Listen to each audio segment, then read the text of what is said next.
असली बुद्धिमानी। एक बार की बात है, एक घने जंगल में बहुत सारे जानवर रहते थे।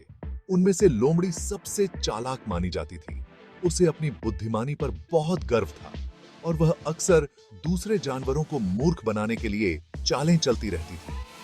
सारे जानवर उससे डरते थे और उसकी चालों से बचने की कोशिश करते थे। एक दिन जंगल में एक बड़ी समस्या आ गई। जंगल के बीचों बीच एक नदी बहती थी और उस पर एक पुराना पुल था जो टूटने के कगार पर था।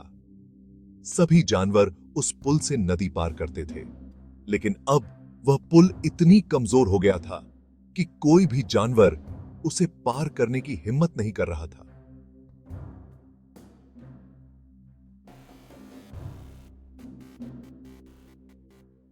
जानवरों की चिंता बढ़ती जा रही थी क्योंकि नदी पार करना उनके लिए जरूरी था।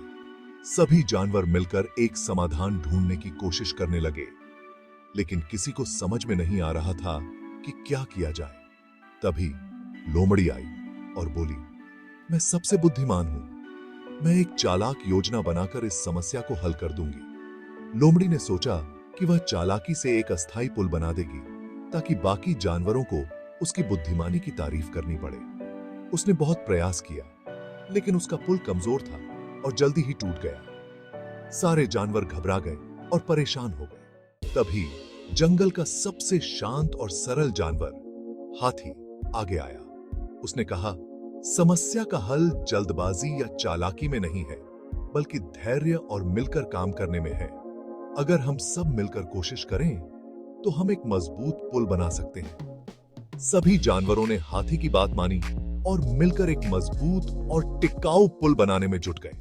कुछ ही दिनों में जानवरों ने मिलकर एक नया पुल बना लिया जो पहले से भी ज्यादा मजबूत था। सबने हाथी की बुद्धिमानी और धैर्य की सराहना की।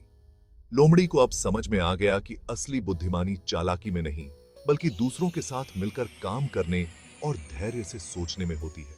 नैतिक असली बुद्धिमानी चालाकी में नहीं, बल्कि धैर्य और मिलकर काम करने में होती है।